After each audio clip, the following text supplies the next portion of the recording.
देखिए, कल के क्लास में हम लोगों ने स्ट्रेस सीखा था और बताया था कि स्ट्रेस को याद कैसे रखना है कि बहुत प्रेशर है या बहुत स्ट्रेस है, मतलब प्रेशर के सेंस से फोर्स बाय एरिया। तो होता क्या है कि जब भी किसी ऑब्जेक्ट पे आप फोर्स लगाते हो उसमें स्ट्रेस क्रिएट होता है। अब टाइप्स ऑफ स्ट्रेस इस बात पे डिपेंड करेगा कि आपने फोर्स कैसे लगाया है। नहीं तो फोर्स किस तरह से लग रहा है इस बात पे निर्भर करेगा कि स्ट्रेस कौन से होंगे या उसमें कैसा चेंज आया है। स्ट्रेस लगने से बॉडी में चेंज आएगी, उसके शेप साइज कॉन्फ़िगरेशन में चेंज आएगी, उसके व्यवहार में परिवर्तन आएगी। ठीक है, तो तीन तरह के स्ट्रेस हम लोगों ने देखा था, आपको याद होगा, बोर्ड पे देखेंगे थोड़ा कि अगर आपने इस बॉडी में फोर्स लगाया इस तरह से रड में, मान लो सरफेस के परपेंडिकुलर, इसके लेंथ में परिवर्तन होगा। हो सकता हो कि आपने इस डायरेक्शन में भी फोर्स लगाया हो तो लेंथ डिक्रीज करेगा, अगर इस डायरेक्शन में आप फोर्स लगाओ तो लेंथ इंक्रीज करेगा। जब लेंथ में चेंज आएंगे और फोर्स सरफेस के परपेंडिकुलर लगे तो ऐसे स्ट्रेस नॉर्मल या लॉन्गिट्यूडनल स्ट्रेस कहलाते हैं। फॉर्मूला फोर्स बाय एरिया ही होगा। कौन सा एरिया होगा? देखो, क्रॉस सेक्शन एरिया याद रखना। जैसे आप मान लो अगर हम रड की बात करें तो रड के इस एरिया पे आपने फोर्स लगाया है परपेंडिकुलर, तो ये pi r square surface area, curve surface area pi r square. Clear है? ऐसे स्ट्रेस को कहा जाता था लॉन्गिट्यूडनल या नॉर्मल। क्लियर? उसी प्रकार दूसरा होता था हमारा शियरिंग। अब आपने क्या किया, जैसे मान लो कोई एक ब्लॉक है, ध्यान दो, जैसे ये कोई क्यूब है, कोई ब्लॉक है, अगर इस ब्लॉक पे आप टेंजेंशियली देखो ना, फोर्स का डायरेक्शन एरिया के एकदम पैरेलल है, इस फेस के एरिया के पैरेलल है, तो ये ब्लॉक मान लो ऐसा हो गया। कभी कभी होता है ना कि ये ब्लॉक थोड़ा टेढ़ा हो जाता है ना, नहीं ऐसा हो गया, तो ये जो टेढ़ापन आया इसके, तो ये स्ट्रेस कहलाता है शियरिंग स्ट्रेस। ऐसा आपने काफी बार देखा होगा। देखा है कि नहीं देखा? नहीं देखा है तो देखना, कहीं ना कहीं आपके आसपास मिलेगा ही ऐसे एग्जांपल ढेर सारे। नहीं, ऐसे स्ट्रेस को कहा जाता है शियरिंग स्ट्रेस। क्लियर है? या टेंजेंशियल, क्योंकि ये टेंजेंट है, टेंजेंशियल लगा है, तो यहां पे क्या हो जाएगा, tangential force per unit area. Clear है? उसी प्रकार एक और स्ट्रेस था आपके पास, बल्क या वॉल्यूमेट्रिक।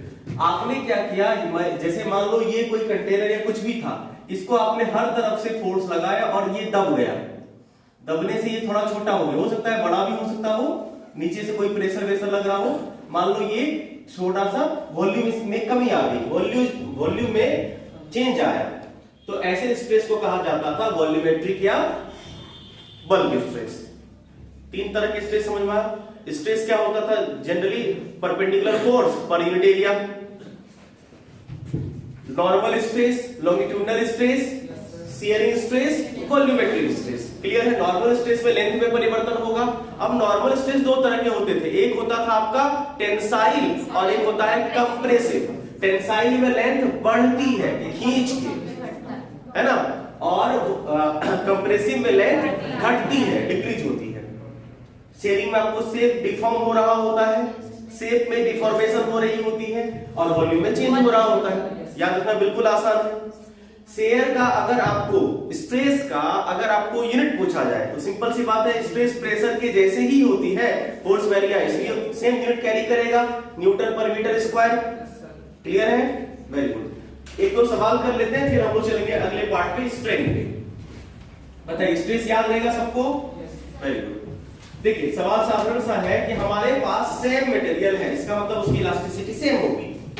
अलग अलग मटेरियल होंगे तब इलास्टिसिटी अलग अलग होगी। सेम मटेरियल हमारे पास अवेलेबल है तो उसकी इलास्टिसिटी सेम हो जाएगी, मतलब मटेरियल सेम है। कहा कि उसका जो रेडियस है, रेडियस का रेशियो 2:1 है।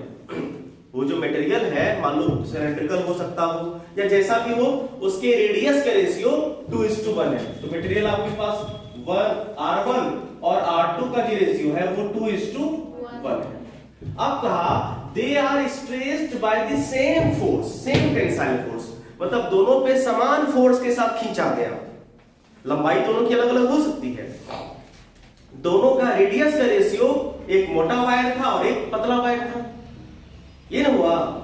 देखो ये इस तरह से कुछ एक वायर आपका ऐसा था, ये मान लो मोटा वायर, लंबाई इसकी क्या होगी पता नहीं, हो सकता है अलग अलग लंबाई हो, और एक पतली सी वायर है, इसका रेडियस अगर 2 मीटर होगा तो इसका 1 मीटर होगा, 2 सेंटीमीटर, ये हुआ R1 और ये R2। आई बात समझ में? They are stretched by same force ratio of stress. Simple सी बात है। बताइए इसमें भी फोर्स अगर F लगा है तो यहां भी फोर्स F लगा है। बताइए इसमें जो स्ट्रेस होगा नहीं equal to force by area A1, और इसमें जो होगा फोर्स बाय एरिया A2। क्या दोनों का रेशियो कर दें? अगर रेशियो कर देंगे तो फोर्स बाय फोर्स कटेगा और आएगा आपका कितना? ना ना ना A2 बाय A1। ये गलती मत करिएगा, A2 बाय A1, सिंपल सी बात है। अब A2 बाय A1 आया तो क्या करिएगा? A2 कितना होगा नो? पाई आर स्क्वायर होगा ना रे। देखो इसको यहां पे लिखते हैं, बोलो पाई R2 square by pi R1 square, चलेगा? पाई से पाई मर गया। R2 बाय R1 का रेशियो क्या होगा? 1:2। R2 बाय R1 का रेशियो 1:2 का स्क्वायर कितना हुआ नो? 1:2। फिर से समझ लो, दोनों पे फोर्स सेम लगा, इसका स्ट्रेस फोर्स बाय एरिया, इसका स्ट्रेस फोर्स बाय एरिया, ऊपर फोर्स कट गया, अब ये पलट जाएगा ना A2 बाय A1, A2 मतलब pi R2 square by pi R1 square, pi pi खत्म, R2 बाय R1।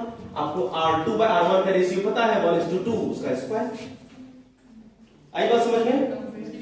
बिल्कुल हो सकता है, कंप्रेसिव भी हो सकता है। यहां पे बोला है कि स्ट्रेस लिखा हुआ स्ट्रेस है, हां कहां पे लिखे हैं? A2 बाय A1 लिखे हैं। अच्छा हाँ यहाँ पे ना नहीं लिखेंगे A2 बाय A1, पगला सुनो यहाँ पे F by A1 by F by A2।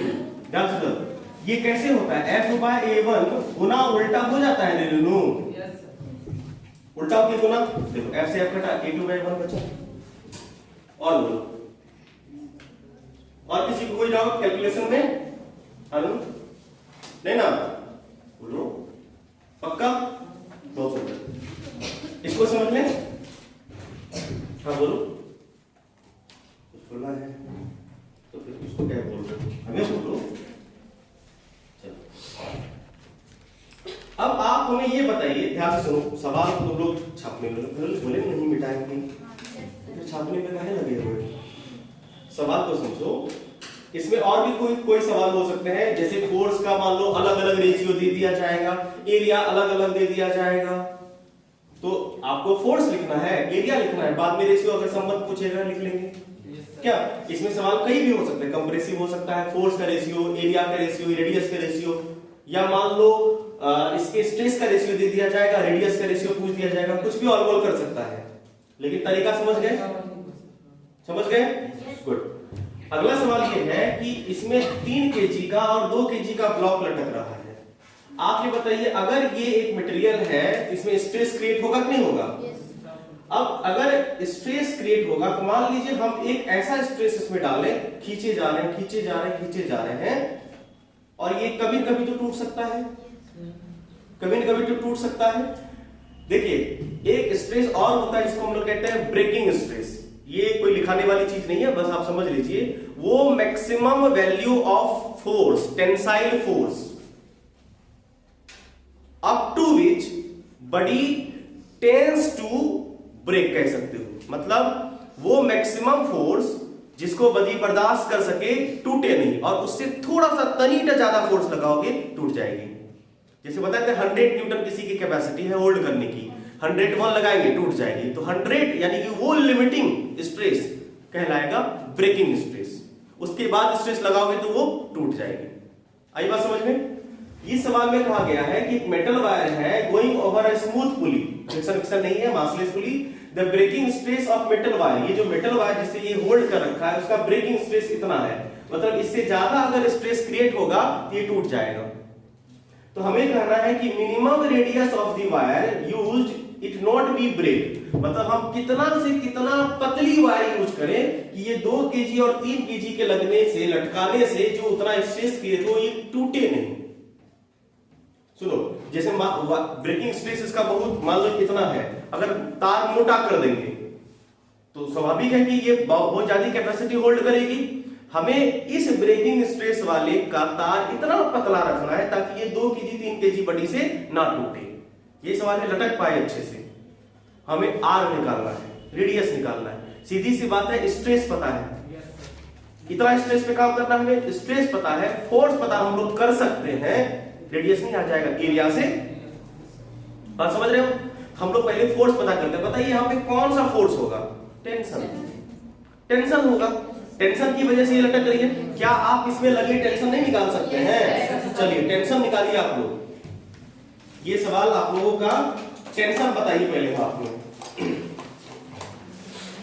Free body diagram बनाएंगे, इसका सिंपल सवाल है।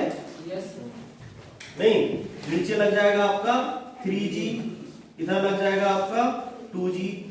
इसमें टेंशन का डायरेक्शन ऊपर की तरफ, इसमें टेंशन का डायरेक्शन भी ऊपर की तरफ, और यहाँ पे नीचे की तरफ, या भी नीचे की तरफ, समान टेंशन।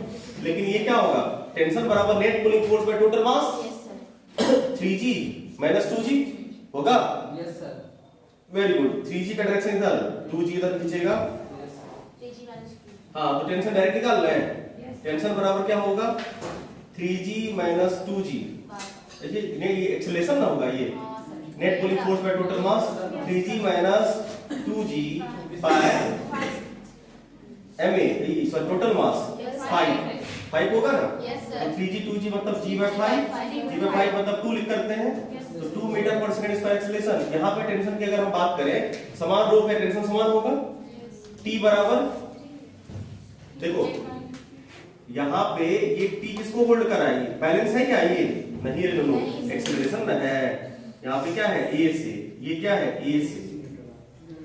क्या समझे? तो 3G माइनस T बराबर है में 20, हाँ 24 न्यूटन। गुड।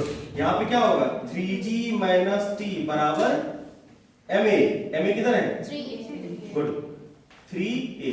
a का वैल्यू सॉल्व करेंगे। 3G 30 माइनस T बराबर 3 गुना 6, T हो जाएगा आपको 24। Good, T equal to 24 newton. बताइए इसमें किसको आपत्ति है? किसी को नहीं? बहुत सुंदर। तो आपका फोर्स आ ही गया है, ब्रेकिंग स्ट्रेस आपको दिया ही है, आप ए नहीं निकाल सकते हैं? यहाँ पे देखो, हाँ ए से एरिया सा। बताइए स्ट्रेस बराबर force by area, pi r square. Stress कितना है? 2.4 by pi into 10 to the power 9। Force अभी अभी निकाला आपने 24, और एरिया कितना होगा? Pi r square. क्या ऐसे सॉल्व करके आर नहीं आएगा? Yes sir. 24 से 10 जा कटेगा, ये 10 टाइम्स में पाई से पाई मरेगा, नीचे पाई जानबूझ के पाई दिया गया था, पाई से पाई मर गया। देखो ये जो होगा, नीचे अगर मान लो 10 दे दिए तो 24 से 24 मर गया। अब सीधा सा बचा कि आर स्क्वायर बराबर 10 to the power 8। Yes sir. यही बचेगा रे। Yes sir. आर स्क्वायर बराबर 1/10 टू द पावर 8 होगा। इधर नीचे इधर ऊपर है ना, तब हाँ, तो r square equal to 10 to the power minus 8 लिख सकते हैं। स्क्वायर का स्क्वायर रूट हो गया, यानी 10 टू द पावर माइनस 4। ये इतना मीटर आएगा आपका रेडियस। कैलकुलेशन में किसी को कोई आपत्ति है तो बोलो, कैसे कैलकुलेट किए? अगर किसी को पूछना हो तो पूछ सकते हैं। एक बार फिर से समझ लीजिए, एक बार फिर से। एक्सेलरेशन निकालने का तरीका हम लोगों ने एलएलएम में सीख रखा था। Net pulling force by total मास, इधर 3G से इधर 2G से, तो नेट फोर्स कितना होगा? G 3G minus 2G, total mass 3 2 5। Acceleration solve करके G का वैल्यू बोला इन्होंने 10 ले लो, तो G का वैल्यू 10 देके 5 2 आ गया। अब फ्री बॉडी डायग्राम किसी एक का इक्वेशन बना लेंगे। बड़ी इधर बड़ी जा रही नीचे, हैवी मास नीचे ही जाएगी ना। 3G माइनस T बराबर ma, तो 3G माइनस T बराबर ma, 3 का मास। A का वैल्यू पुट कर दिए, G का वैल्यू पुट कर दिए, T का वैल्यू 24 आया। यानी कि टोटल टेंशन इसमें कितना अवेलेबल है? 24, जिसकी वजह से इतना स्ट्रेस को मेंटेन रखना है। तो stress equal to force by area, force का वैल्यू पुट कर दिए 24, स्ट्रेस आपको पता है आर स्क्वायर। अब बाकी रहा कैलकुलेशन, तो 24 से 24 कटा, पाई से पाई कटा, इस 2 पॉइंट हटा तो नीचे 10 आया, ये 10 जाएगा तो 10 टू द पावर 8 बना देगा, एक 0 0 कटेगा। तो देखो क्रॉस मल्टीप्लिकेशन, तो 10 ये उल्टा हो जाएगा, तो अगर आर स्क्वायर ऊपर जाएगा तो ये 10 नीचे आ जाएगा, 8 नीचे आ जाएगा, तो 10 टू द पावर -8। स्क्वायर से स्क्वायर रूट दोनों तरफ करेंगे तो इसका पावर आधा हो जाएगा, 10 टू द पावर -4 मीटर। किसी को कोई दिक्कत? पक्का? गुड। चलो, तो ऐसे कुछ कुछ सवाल होंगे, हम लोग प्रैक्टिस और करते रहेंगे बीच बीच में, तब तक आगे कर लेते हैं स्ट्रेन पे। देखो, स्ट्रेस की वजह से स्ट्रेन होता है। आप जब किसी चीज पे फोर्स लगाओगे तो उसमें परिवर्तन होगा, डिफॉर्मेशन होगा उसकी लंबाई में, उसके एरिया में, नहीं तो ये सब जो चेंज होगा, मान लो उसके वॉल्यूम में, ये सब चेंज आएगा, और इसी चेंज का नाम ही स्ट्रेन है। इसी चेंज को स्ट्रेन कहते हैं। जैसे लेंथ में चेंज, लॉन्गिट्यूडनल स्ट्रेन, वॉल्यूम में चेंज, वॉल्यूमेट्रिक स्ट्रेन, नहीं शेप में चेंज, शेयरिंग स्ट्रेन। स्ट्रेन क्या है? स्ट्रेन ये है कि आपने जो स्ट्रेस लगाया, उस स्ट्रेस की वजह से जो डिफॉर्मेशन हुई, वो स्ट्रेन कहलाता है। कैसे कैलकुलेट करेंगे? सिंपल सी बात है कि कितना परिवर्तन कितने में, कितना चेंज आया टू ओरिजिनल में, उसका रेशियो स्ट्रेन बताएगा। कितना चेंज हुआ ओरिजिनल कितने में, जैसे मान लीजिए आपके पास 1 मीटर का एक रड था, आपने फोर्स लगाया 1 सेंटीमीटर चेंज हुआ, तो 1 सेंटीमीटर बाय 1 मीटर, ये वैल्यू, ये रेशियो आपको स्ट्रेन बता देगा। ठीक है, इसीलिए स्ट्रेन का डेफिनेशन ये बनेगा, ratio of change in configuration, change in dimension, length breadth, जो भी चीज में चेंज आया, चेंज इन डायमेंशन क्या कॉन्फ़िगरेशन बाय ओरिजिनल कॉन्फ़िगरेशन, कितने में, कितना चेंज कितने में, कितना चेंज कितने में, ये रेशियो क्या बनाएगा? स्ट्रेन। एप्सिलॉन से सिंबल इसको देते हैं हम लोग, ई मत दीजिएगा, एप्सिलॉन, ई आएगा ये मॉडुलस ऑफ इलास्टिसिटी में आ गई। ठीक है, कितना चेंज कितने में क्या बताएगा? स्ट्रेन। आप ही बताइए, अगर लेंथ में चेंज लेंथ में आया है तो क्या इसका कोई यूनिट बचेगा? यूनिट कट जाएगा, यूनिट इसका कटेगा। सिमिलर फिजिकल क्वांटिटी का कोई यूनिट नहीं होता है, जिसका यूनिट नहीं होता उसका कोई डायमेंशन नहीं होता, याद रखिएगा। आई बात समझ में? Very good. इसीलिए it has no unit no dimension. 3 तरह के स्ट्रेन होंगे, वॉल्यूम, लेंथ में, शियर, वॉल्यूम। लेंथ में कैसे नू? देखो, आपने खींचा, लंबाई बढ़ी या घटी, चेंज, इंक्रीजमेंट भी हो सकती है लंबाई में, डिक्रीजमेंट भी हो सकती है। चेंज से मतलब है बढ़ा घटा नहीं, चेंज से मतलब कितना चेंज, मान लीजिए डेल्टा एल मतलब change in length, delta L का मतलब हुआ चेंज इन लेंथ, लंबाई में कितनी परिवर्तन हुई, delta L by original length कितना था एल, ये क्या कहलाएगा? Longitudinal strain. नहीं, change in length by original length. जैसे शेयरिंग है displacement of upper face, upper face कितना डिस्प्लेस हुआ? x, अपर फेस इतना ही डिस्प्लेस हुआ ना, पहले था इतना, इससे इतना डिस्प्लेस हुआ x, और bye displacement between two face के बीच का डिस्प्लेसमेंट जो है इतना है, थाई से डिनोट करते हैं। तो ये शेप में परिवर्तन हुआ, तो ये होता है upper by displacement between two face, जिसको आप इजीली परपेंडिकुलर बाय बेस भी कह सकते हो। इसको अगर इस ट्रायंगल की बात करें तो परपेंडिकुलर बाय बेस का रेशियो है क्या? क्या इसे हम tan phi कह सकते हैं? जब भी शेयरिंग स्ट्रेस निकालना हो तो tan phi करिएगा। ठीक है, गुड। और वॉल्यूमेट्रिक में change in volume by original volume, नहीं del v by v। In strain का कोई यूनिट नहीं होता है, याद रखिए, ये फैक्टर होगा, नंबर होगा। बताइए, स्ट्रेस अगर समझ में आ गया तो वही स्ट्रेस की स्ट्रेन बनाती है। क्लियर? Yes sir. पक्का? क्या एक दो सवाल कर लें क्या, फिर आगे बढ़ेंगे हम लोग हुक्स लॉ पे। इन दोनों में जो रिलेशन है, क्या करें कुछ को सवाल? आइए सवाल करते हैं।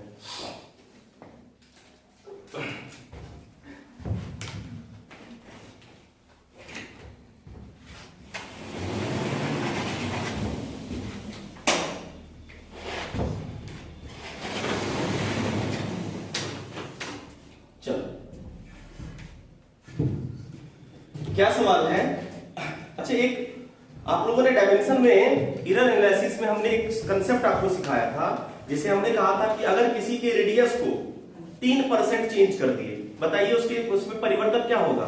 अगर जैसे एक स्फेयर है, स्फेयर का रेडियस होगा, रेडियस में चेंज करेंगे तो टोटल सरफेस एरिया भी चेंज होगा, उसके वॉल्यूम में चेंज होगा। बोले थे ना एरिया क्या होता है, स्क्वायर पावर, तो 2 टाइम्स चेंज हो जाएगा। अगर रेडियस में 2% का चेंज होगा, एरिया में 4% का चेंज होगा। रेडियस में अगर 2% का चेंज होगा तो वॉल्यूम में 2 का क्यूब में चेंज होता है, क्यूब नहीं रे टाइम्स, वो जो क्यूब होता है वो मल्टीप्लाई आ जाता है, एरिया में स्क्वायर वाला 2 मल्टीप्लाइड आ जाता है। एरर में नहीं बताया थे, देखो जैसे एरिया होता है, एरिया का यूनिट क्या है, मीटर स्क्वायर। तो चेंज इन एरिया ये होता था ना, ये जो DA/A लिखते थे, ये 2 पावर ये मल्टीप्लाई आ जाता था, और वॉल्यूम में क्या होता था, ये 3 मल्टीप्लाई आ जाता था लोग। तो ये सीधा सा समझ, इसमें कोई टेंशन नहीं है। तो बस देखो और टालो। जैसे देखो पहला सवाल, a wire of length, wire है तो सिलेंडर ही होगा, लेंथ 2.5 मीटर है, इसका ओरिजिनल लेंथ कितना है सुनो, 2.5 metre, has a percent strain, इसमें स्ट्रेन परसेंट दे रखा है, कितना परसेंट का स्ट्रेन हुआ है, ठीक है। स्ट्रेन का परसेंट कितना 0.012 अंडर अ टेंसाइल फोर्स। हमें कहा गया extension produce in the wire, मतलब डेल एल निकालना है, कितना एक्सटेंशन हुआ डेल एल निकालना है। बताइए कैसे निकलेगा। स्वाभाविक है कि आपको पता है कि एप्सिलॉन बराबर डेल्टा एल बाय एल, लेकिन हमें एप्सिलॉन थोड़े पता है, एप्सिलॉन परसेंट पता है, तो एप्सिलॉन को परसेंट बनाने नहीं आता है। क्या करते हैं, हेलो बाय 100 करते हैं, तो एप्सिलॉन बाय 100 कर दीजिए, 0.012 बाय 100, क्या ऐसे नहीं करोगे, परसेंट में कन्वर्ट कर दीजिए, जैसे प्रॉफिट परसेंट, प्रॉफिट वैसे ही इनटू 100 नहीं लग रहा है कि कुछ चीज आप लोग का कि काम नहीं कर रहा है, परसेंट में बाय 100। अच्छा चलो देखो, जैसे एप्सिलॉन को अगर परसेंट में कन्वर्ट करना हो तो आप change in length by length into 100 करेंगे, ये होता है। अब इसका वैल्यू कितना है, 0.012 चेंज इन लेंथ आपको निकालना है, ओरिजिनल लेंथ दे ले है 2.5 इनटू 100। बताइए सर क्या लगता है, 25 चौका 140, ये 40 आएगा नीचे आएगा, बताइए डेल एल कितना होगा, डेल एल नहीं निकाल सकते हो, डेल एल बराबर 0.012 बाय 40, सॉल्व करोगे कितना उत्तर आएगा, देखो ऑप्शन मीटर और सेंटीमीटर, अभी करोगे तो मीटर में आएगा, इसको एमएम में भी कन्वर्ट कर दीजिएगा, ये भी हम ही करें 50, 1 2 3 तो 4 3 12, 0.0003 मीटर, ये ना आएगा, कुछ ज्यादा आ गया क्या, यस सर, देख लो, आई नो मीटर में ना आया सर, हाँ मिलीमीटर में करेंगे तो और 0 बढ़ेगा, कुछ गड़बड़ आ गया, आई नो 1000 से करिएगा, जैसे करिए डेल एल निकालना है, होगा क्या बात है, डेल कितना होगा रे, 1 मिनट थोड़ा कुछ भी बोलते हो।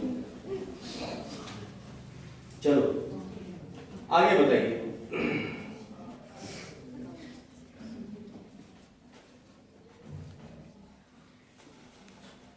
हो गया,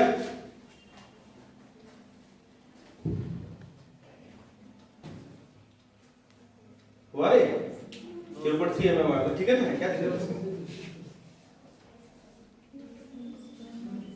क्या दिक्कत है,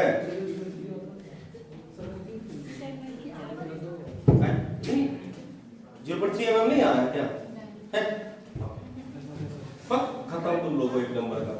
देखो एक कैलकुलेशन तुम लोग से नहीं, डेल एल बराबर नो, डेल एल बराबर इतना बाय 40 होगा ना, 0.012 बाय 4040 है, डेसिमल डाल देते हैं क्या, तो हाँ सही है, हाँ तो ये एक कटा, ठीक है। 4 3 12 या तो 3 गुना 10 की power minus 4 yes sir. Metre. इसी को 0.3 mm लिखेंगे, ये लिखेंगे 0.3 mm नहीं लिखेंगे, टू द पावर माइनस -3 होगा कि 4 होगा? ठीक तो है सर इनटू कीजिए ना सर 1000 से यस मिलीमीटर में चेंज करें ना हाँ 0.3 बचेगा। 0.3 mm तो बोल रहे हैं हम। वही तो आंसर आया। अरे ये 4 का मतलब 10 to the power -3 हटा दो तो mm में कन्वर्ट हो जाएगा 3 0। वही तो बोले। कौन बोल रहा है जी? क्या आया? हम लोग बोले करिए, आप बोले सर आप टू कीजिए हो जाएगा। हाँ तो ये हुआ ना 0.3 mm। Yes sir. चल सॉरी अब किसी को बुरा लगता हो, लेकिन जो सच्चाई है तो छुपता नहीं है। देखो अब ये सवाल देखो शेयरिंग वाला है, इसमें कह रहा है कि जो शेयरिंग एंगल है वो 30 डिग्री है फॉर अ क्यूबिकल बॉडी। देखो क्यूब दे रखा है, क्यूब मतलब लेंथ ब्रेथ हाइट सब बरोबर and change in length is इतना डेल एल लेंथ में परिवर्तन हुआ है 10 100√3 centimetre. Find the volume of cubicle body, v निकालना है वॉल्यूम। क्यूब का वॉल्यूम क्या होता है? एक एल क्यूब। तब बताइए क्या करिएगा इसमें, तो क्यों ना हम लोग पहले एल निकाल ले लूं। Yes sir. लेंथ अगर आ गया तो क्यूब ने आएगा। क्या लेंथ निकाल सकते हैं आप लोग? कौन बोला? बॉय नहीं बोला सर। मैंने बोला वो तो ऐसे बोलती है, उसका बात पे ध्यान मत। सर नेगलेक्ट है। तब कैन बी नेगलेक्टेड। सर कौन है नेगलेक्ट? कौन है? हम क्या? हाँ देखो tan phi बरोबर नो del x by tan phi tan 30 का वैल्यू होता है 1 बाय √3 1 बाय √3 बरोबर डेल x का वैल्यू पता है, ये चेंज इन लेंथ हुआ 100√3 बाय l सेंटीमीटर है, ध्यान रखिएगा। तो 3 से 3 कट्टो कट्टो l बराबर 100 सेंटीमीटर बरोबर 1 मीटर। इसका क्यूब कितना हो जाएगा? ऑप्शन है अच्छा। 1 मीटर 1। हाँ अब लोग बोलो 1 फिर 100 सॉरी बोले तो सॉरी √3 into 100 300 3 मीटर वॉल्यूम। इसका वॉल्यूम हो जाएगा 3 3 9 27 मीटर क्यूब। बोलिए कोई दिक्कत नहीं ना? तो अगर आप लोग बहुत समझदार हैं तो इसका आंसर सीधा देख के बताइए। A uniform sphere is compressed, its radius decreased by 2%। अगर रेडियस को डिक्रीज किए हैं 2% तो बताइए इसका वॉल्यूमेट्रिक स्ट्रेंथ कितना होगा? 0.04। वॉल्यूम बोला तो 0.04 तो नहीं होगा 6 होगा 0.06। परसेंटेज में बताया है, ये परसेंटेज में नहीं होगा।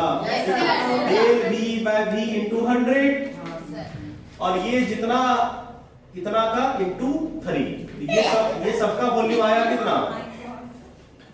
डेल ये क्या है?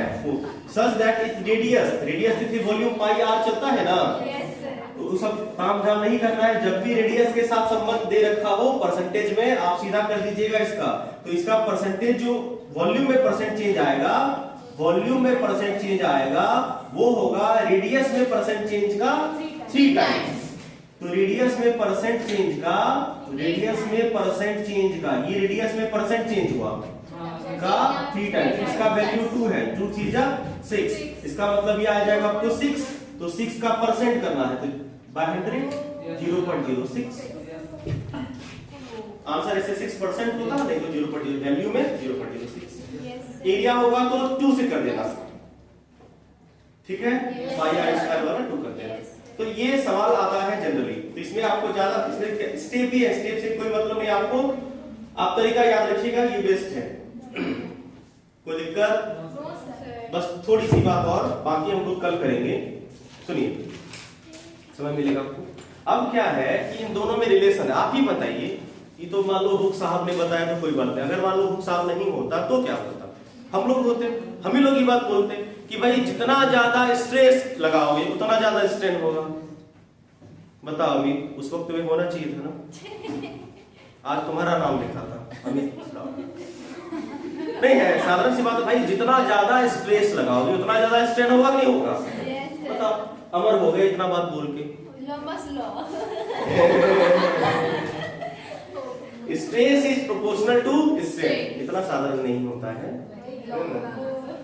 और भी बहुत सारी बातें, लेकिन काम की बात यह है कि फॉर स्मॉल डिफॉर्मेशन के, बहुत बड़े के लिए नहीं। अगला हम लोग कल करेंगे इसके मॉडुलस, उसके बाद फिर जब स्ट्रेस स्ट्रेन कर्व आएगा तो चीजें आपको और अच्छे समझ में आएगी। For a small deformation stress in a body is directly proportional to strain. मतलब स्मॉल डिफॉर्मेशन के लिए जितना ज्यादा स्ट्रेस लगाओगे उतना ज्यादा स्ट्रेन क्रिएट होगा, जितना ज्यादा खींचोगे उतनी ज्यादा लंबाई बढ़ेगी ना। तो स्ट्रेस प्रोपोर्शनल टू स्ट्रेन। अगर स्ट्रेस और स्ट्रेन के बीच का ग्राफ प्लॉट किया जाए स्मॉल डिफॉर्मेशन के लिए तो दैट बी प्रोपोर्शनल वाला स्ट्रेट लाइन होगा। क्लियर? तो आपको पता है कि प्रोपोर्शनलिटी साइन जब जब हटती है बदले में कांस्टेंट आती है। यहां पे हम लोगों ने कांस्टेंट के तौर पे ई यूज किया, इलास्टिसिटी, मॉडुलस ऑफ इलास्टिसिटी। दो तीन आपको पढ़ना है, बल्क मॉडुलस, योंग्स मॉडुलस और मॉडुलस ऑफ रिजिडिटी। ये तीन चीजें आप लोगों को पढ़नी है और तीनों में रिलेशन सबसे बढ़िया क्वेश्चन बनेगा इससे। ये हम लोग कल करेंगे। तो मॉडुलस ऑफ, देखो आपको, और ये तीन कोई बड़ी चीज नहीं है। आपने स्ट्रेस सीखा, स्ट्रेन में कोई समस्या हुआ? इलास्टिसिटी, मॉडुलस ऑफ इलास्टिसिटी समझा आपको? Young's modulus, longitudinal stress by longitudinal strain. Bulk modulus, volumetric stress by volumetric strain. आसान, सब याद में रहेगा। ये याद रखना, और ये याद रहेगा कि प्रोपोर्शनल होता है स्ट्रेस स्ट्रेन के प्रोपोर्शनल, दोनों का रेशियो ई आएगा। और ई क्या है? ये कांस्टेंट है, ठीक है, जो सिर्फ और सिर्फ नेचर ऑफ मटेरियल पे डिपेंड करेगा और टेम्परेचर पे, ठीक है। और किसी बॉडी का कोई बड़का बॉडी है तो थोड़ी उसका मॉडुलस ऑफ इलास्टिसिटी ज्यादा हो या कम हो जाएगा। कोई छोटा बॉडी है उसका मॉडुलस ऑफ इलास्टिसिटी ज्यादा या कम नहीं होगा। जैसे रेसिस्टिविटी हुआ करती थी ना, लंबाई एरिया वगैरह पे डिपेंड नहीं करती थी, डायमेंशन पे डिपेंड नहीं करती थी। Similarly elasticity, modulus of elasticity nature of material पे डिपेंड करेगी, टेम्परेचर पे डिपेंड करेगी, डायमेंशन, लेंथ, ब्रेथ, एरिया वगैरह पे डिपेंड नहीं करती है। क्या बनेगा? Stress by strain. इसका कोई यूनिट होगा कि नहीं होगा? मुंह भुला देंगे। स्ट्रेन का कोई यूनिट नहीं है। स्ट्रेस इसका यूनिट होगा, यूनिट वही होगा जो स्ट्रेस का होता है, न्यूटन पर मीटर। खाली चिड़िया उड़, मैना उड़, हाथी उड़, ये समझ पाए? अब यहीं से आपको फिर आएगा बल्क मॉडुलस, योंग्स मॉडुलस, ये सब सारी चीजें हम लोग अगले क्लास में करेंगे। अब जिसको जो लिखना है जो लिखिए, जिसको जो पूछना है पूछिए। आज की सभा यहीं पे होगी समाप्त। मिलेंगे कल हम लोग दक्षरा के साथ।